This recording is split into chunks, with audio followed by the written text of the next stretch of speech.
6장. 그날 밤 황제는 잠이 오지 않아 신하들에게 궁중일기를 가져와 읽으라고 명령하였다. 그들이 그것을 읽는 가운데 궁궐 문을 지키던 두 넷이 빅다나와 데레스가 자기를 살해하려고 모의하였으나 모르드게가 그것을 알고 고발한 사실이 기록되어 있었다. 그래서 황제는 이 일에 대하여 모르드게에게 무슨 상을 주었느냐 하고 물었다. 그러자 신하들이 아무 상도 주지 않았습니다 하고 대답하였다. 그때 황제가 뜰에 누가 있느냐 하고 물었다. 마침 하만이 자기가 만들어 놓은 교수대에 모르드게를 처형시키려고 황제의 허락을 받고자 궁궐 바깥들에 들어섰다. 그래서 신하들은 하만이 황제를 뵙기 위해 뜰에 서 있다고 대답하였다. 그러자 황제는 그를 들여보내라고 명령하였다. 하만이 들어가자 황제는 내가 영예를 주고 싶은 사람에게 어떻게 하면 좋겠느냐 하고 물었다. 그때 하만은 황제가 영예를 주고 싶은 사람이 자기 외에는 없을 것으로 생각하고 이렇게 대답하였다. 황제 폐하께서 영예를 주고 싶은 사람에게 황제의 예복과 말과 왕관을 가져오게 하여 황제께서 가장 귀하게 여기시는 신하가 그 사람에게 황제의 예복을 입히고 그를 말에 태워 성안 거리로 다니게 하시며 그 신하에게 황제가 영예를 주고 싶은 사람에게는 이렇게 할 것이다 하고 그 사람 앞에서 외치게 하십시오. 그러자 황제는 하만에게 이렇게 명령하였다. 너는 급히 내 예복과 말을 가져다가 궁궐 문 앞에 앉아있는 유다 사람 모르드게에게 내가 말한 것을 하나도 빠짐없이 시행하라. 그래서 하만은 황제의 예복을 가져다가 모르드게에게 입히고 그를 황제의 말에 태워 성안 거리로 다니며 그 앞에서 황제가 영예를 주고 싶은 사람에게는 이렇게 할 것이다 하고 외쳤다.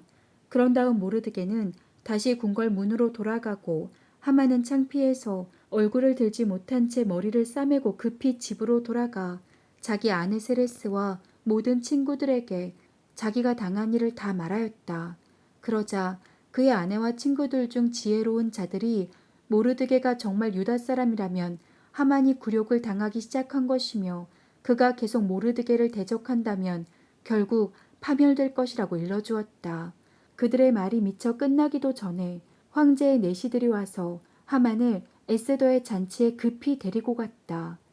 7장. 황제와 하만은 에스더의 잔치에 두 번째 참석하였다. 그들이 술을 마실 때 황제가 다시 물었다. 에스더 황후, 당신의 소원이 무엇인지 말해보시오. 내가 들어주겠소. 만일 당신이 나라의 절반을 요구한다고 해도 내가 그것을 허락하겠소. 그때 황후 에스더는 이렇게 대답하였다. 제가 만일 황제의 총애를 받았다면 또 황제 폐하께서 기쁘게 여기신다면 나와 내 민족의 생명을 구해주소서. 이것이 내 소원이며 간청입니다. 나와 내 백성이 우리를 죽이려는 사람의 손에 팔려 전멸을 당하게 되었습니다. 만일 우리가 노예로 팔렸다면 내가 이와 같이 황제 폐하를 성가시게 하지 않고 침묵을 지켰을 것입니다. 그러자 크셀크세스 황제는 황후 에스더에게 감히 그런 음모를 꾸미고 있는 자가 누구요? 그놈이 어디에 있소? 하고 물었다. 그래서 에스더는 우리를 죽이려고 하는 악한 원수는 바로 이 하만입니다. 하고 대답하였다. 이 말을 듣는 순간 새파랗게 질린 하만은 황제와 황후 앞에서 두려워 벌벌 떨기 시작하였다. 황제가 격분하여 자리에서 벌떡 일어나 궁전 정원으로 나가자 하만은 황제가 자기를 죽이기로 결심한 것을 알고 황후 에스더에게 목숨을 살려달라고 애걸하였다. 황제가 정원에서 잔치자리로 돌아와 보니 하만이 에스더가 기대고 있는 긴 의자에 엎드려 있었다. 그러자 황제는 저놈이 궁중에서 나와 함께 있는 황후까지 강간하려 드는구나 하고 외쳤다. 황제의 말이 떨어지기가 무섭게 내시들이 달려와 하만의 얼굴을 보자기로 쌌다. 그때 하르보나라 하는 내시가 황제에게 이렇게 말하였다. 황제의 살해 음모를 고발한 모르드게를 처형하려고 하만이 자기 집들에 약 23m 높이의 교수대를 만들어 놓았습니다. 그러자 황제는 하만을 그 교수대에 매달아 처형하라 하고 명령하였다. 그래서 그들이 모르드게를 죽이기 위해 만들어 놓은 그 교수대에 하만을 매달자 그제서야 황제의 분노가 가라앉았다. 8장. 그날 크셀크세스 황제는 유다 사람의 원수 하만의 재산을 황후 에스더에게 주었다. 에스더가 모르드게와 친척 관계를 황제에게 말하였으므로 그때부터 모르드게는 황제 앞에 나아갈 수 있게 되었다. 황제는 하만에게 주었던 인장 반지를 모르드게에게 주었으며 에스더는 그에게 하만의 재산을 관리하도록 하였다. 그리고 에스더가 다시 황제의 발 앞에 엎드려 눈물을 흘리며 아각 사람 하만이 유다 사람을 죽이려고 꾸민 악한 음모가 수포로 돌아가게 해달라고 애원하자 황제는 에스더에게 금호를 내밀었다. 그래서 에스더는 일어나 황제 앞에 서서 이렇게 말하였다. 만일 황제 폐하께서 좋게 여기시고 또 저를 사랑하신다면 칙령을 내려 아각 사람 함무다다의 아들 하만이 황제의 제국 안에 있는 모든 유다 사람을 전멸시키려고 쓴 조서를 취소시켜 주십시오. 내가 어떻게 내 민족이 처참하게 죽음을 당하며 멸망하는 것을 볼 수 있겠습니까? 그러자 크셀크세스 황제가 황후 에스더와 유다 사람 모르드게에게 말하였다. 이제 유다 사람을 죽이려 하던 하만은 교수대에 처형되었고 나는 그 재산을 황후에게 주었소. 하지만 황제의 이름을 쓰고 황제의 반지로 인을 친 조서는 취소할 수 없도록 되어 있소. 그러므로 당신들은 황제의 이름으로 유다 사람들에게 당신들 마음대로 조서를 써서 황제의 반지로 인을 치시오. 그래서 즉시 궁중 서기관들이 소집되었는데 때는 3월 23일이었다. 그들은 인도에서부터 에티오피아까지 127도의 모든 유다 사람들과 총독들과 대신들과 관리들에게 보낼 조서를 모르드게가 불러주는 대로 받았었다. 그것은 각 지방과 민족의 언어와 유다 사람의 말로 기록되었다. 그러고서 모르드게는 그 조서에 크셀크세스 황제의 이름을 쓰고 황제의 인장 반지로 인을 쳐서 황제를 위해 특별히 기른 준마 타는 자들을 시켜 전국 각처에 전하도록 하였다. 그 조서에는 황제가 각성에 사는 유다 사람들에게 함께 단합하여 자기들의 생명과 재산을 보호하고 또 자기들을 치려고 하는 각도의 대적들과 맞서 싸워 그들을 처자와 함께 모조리 죽이고 그들의 재산을 약탈할 권한을 준다는 내용이 적혀 있었다. 그리고 이 조서는 유다 사람을 죽이기로 되어 있는 12월 13일에 페르시아 제국 전역에서 효력을 발생하도록 되어 있었으며 또 그 조서 초본을 각도의 법령으로 공포하여 제국 안의 모든 사람들이 알 수 있도록 하고 유다 사람들이 그날을 대비하여 자기 원수들에게 복수할 수 있게 하였다. 황제의 명령에 따라 궁중 준마를 타는 자들이 그 조서를 급히 전국 각처에 전하자 그것은 수산성에도 공포되었다. 모르드게는 푸르고 흰 관복과 자색의 고운 모시옷을 입고 큰 면류관을 쓰고 황제 앞에서 나왔다. 그러자 수산성 주민들은 크게 기뻐하며 환호를 보냈다. 유다 사람들에게는 기쁘고 즐거울 뿐만 아니라 영광스러운 날이기도 하였다. 황제의 조서가 전달되는 각도와 성마다 유다 사람들이 기뻐서 어쩔 줄 몰라 그날을 경축일로 정하고 잔치를 베풀어 즐거워하자 그 땅의 많은 사람들이 그들을 두려워하여 유다 사람이 되었다. 9장. 12월 13일은 황제의 칙령이 시행되는 날이었다. 그날의 유다 사람들의 원수들은 그들을 짓누를 수 있기를 바랐으나 오히려 유다 사람들이 자기들의 원수들을 짓밟고 일어섰다. 유다 사람들이 각 도마다 자기들의 성에 모여 자기들을 해치려는 자들을 죽이려고 하였다. 그러자 다른 모든 민족들이 그들을 두려워하여 맞서는 자들이 없었다.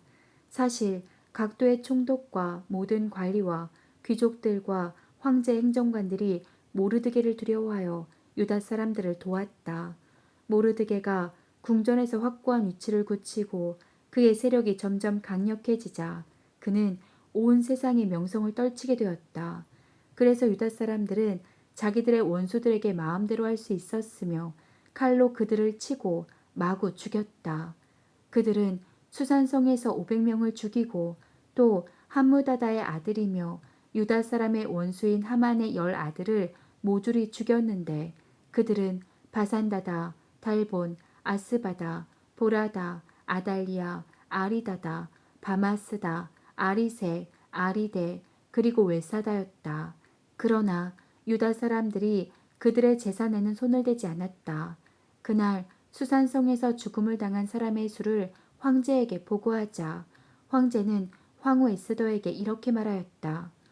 유다 사람들이 수산성에서만 500명을 죽이고 하만의 10 아들을 모두 죽였소.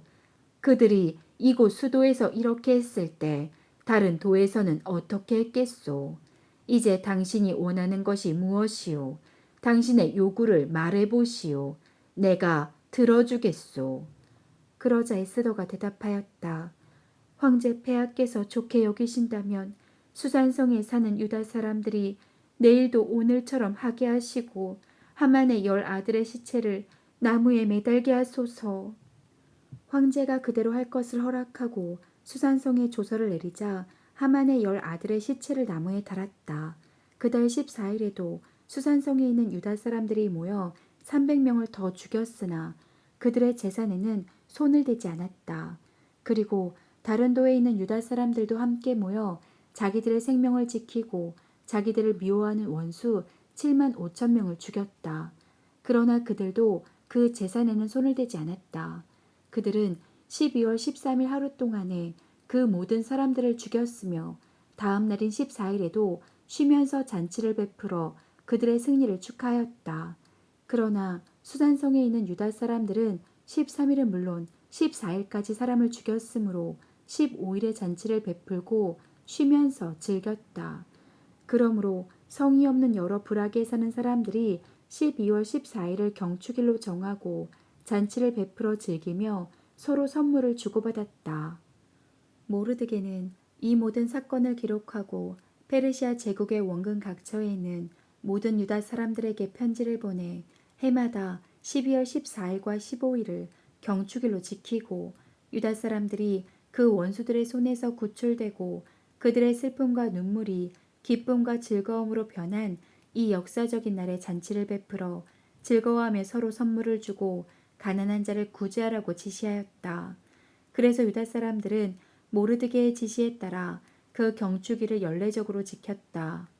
아각 사람 함무다다의 아들이며 모든 유다 사람의 원수인 하만이 유다 사람을 죽일 음모를 꾸미고 제비를 뽑아 그 날짜를 정한 다음 유다 사람을 전멸시키려고 하였다.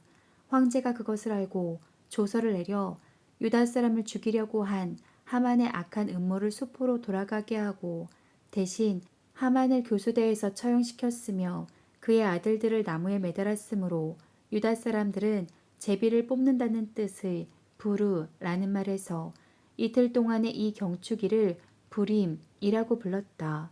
모르드게가 지시하기도 했지만 그들이 직접 보고 겪었으므로 모든 유다 사람들은 이 경축일의 전통을 그들의 후손들과 또 유다 사람이 된 다른 모든 사람들에게 전하기로 합의하고 매년 정한 때에 반드시 지키기로 결의하였다.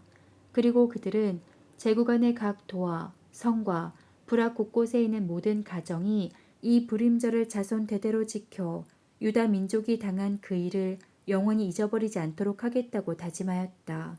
그때 아비하일의 딸인 왕후 에스더는 모르드게와 함께 편지를 써서 전에 모르드게가 불임절에 대해 쓴 편지 내용을 확정하였다. 그 편지는 페르시아 제국 127도에 있는 모든 유다 사람 앞으로 보내졌다. 그 내용은 유다 사람들에게 평화와 안정을 기원하며 이 불임절을 매년 정한 때에 지키라는 것이었다. 그래서 유다 사람들은 황후 에스더와 모르드게가 지시한 대로 그들이 금식하며 부르짖던 일을 기억하고 이 명절을 반드시 지키기로 재차 다짐하였다. 이와 같이 에스더의 명령이 불임절의 규정을 더욱 확실하게 했으며 그 모든 것은 책에 기록되어 있다. 10장 크셀크세스 황제는 본토뿐만 아니라 그의 제국 안에 있는 모든 섬들도 조공을 바치게 하였다. 그가 행한 모든 일과 업적은 물론 그가 모르드게를 가장 높은 자리에 앉힌 일들이 페르시아와 메디아 왕들의 역대기에 기록되어 있다. 유다 사람 모르드게는 크셀크세스 황제 다음가는 지위를 얻어 국무총리가 되었으며 모든 유다 사람들의 사랑과 존경을 한 몸에 받았다. 이것은 그가 유다 사람의 이익과 자기 민족의 복지를 위해서 최선을 다해 일했기 때문이었다.